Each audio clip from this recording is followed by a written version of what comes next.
There was an idol worshipper in Abraham's family, Terah, his father. All monotheistic nations descended from him. Abraham was born to Terah when he was 70 years old. According to the interpretation, even Sarah was Terah's daughter from another woman. The story of Terah precedes the story of Abraham. He lived in Ur of the Chaldeans before wandering to Haran on the way to Canaan for an unknown reason, perhaps a divine command, but his failure to follow God's path caused Abraham to take a place in history to be the father of nations. The Lord had said to Abram, "Go from your country, your people and your father's household to the land I will show you."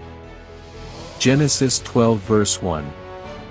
He instructs him to abandon the education he was raised on and to rid himself of the spiritual impurities inherited from his father. But what's interesting here is that Abraham's father died before the commandment. According to what is written, when Abraham was 75 years old, Terah was 145 years old. This means that 60 years before his own death, God commanded Abraham to go. And this is where interpretation plays a role. According to the interpretation, Terah's death was recorded before Abraham's retirement from his family to prevent any negative reputation for Abraham. This was done to ensure that he would not be seen as dishonoring his father and mother. Despite Terah's idolatrous work, he is determined to return to God's way. In response to this, God promises Abraham, "You, however, will go to your ancestors in peace and be buried at a good old age." Genesis 15 verse 15.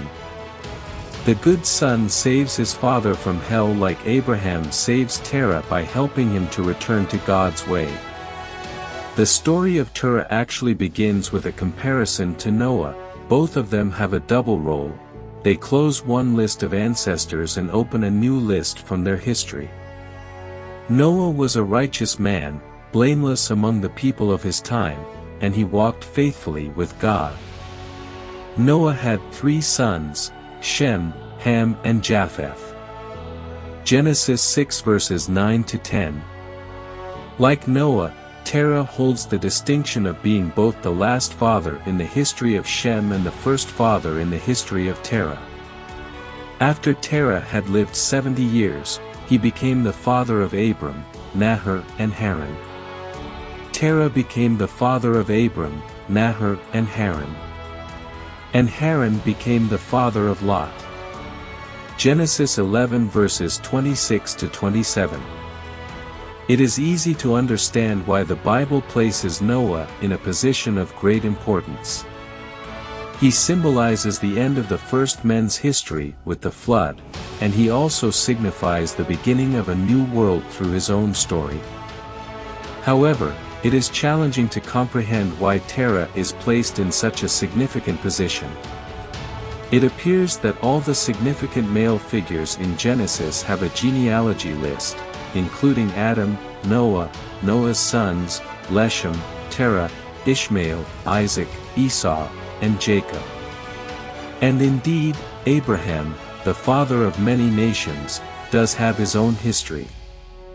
However, what makes it even more fascinating is that when counting the generations, Noah is considered the 10th generation from Adam, and Terah, not Abraham, is the 10th generation from Noah.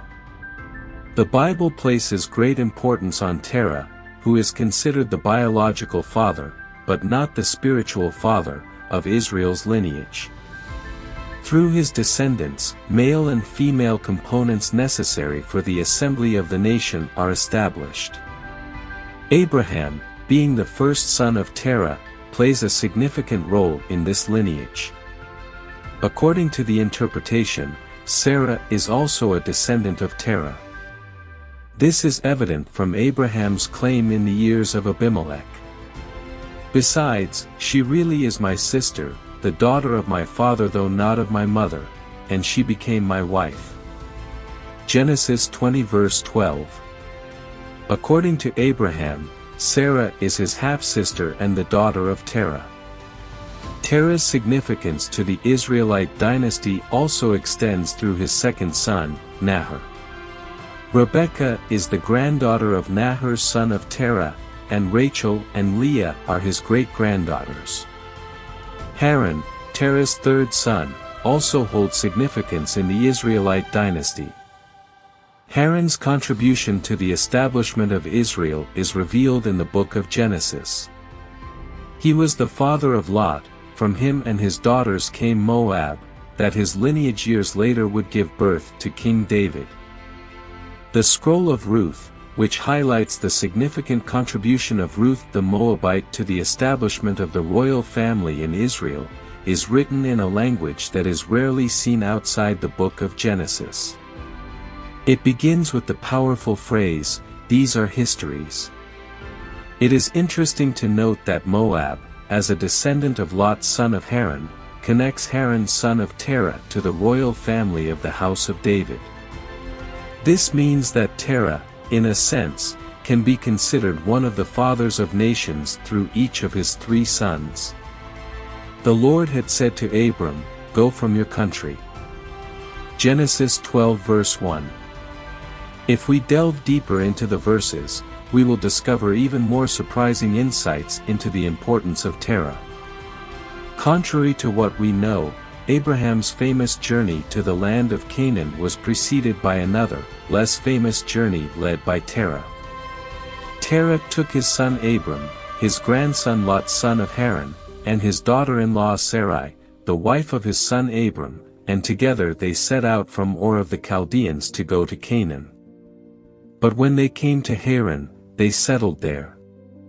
Genesis 11 verse 31.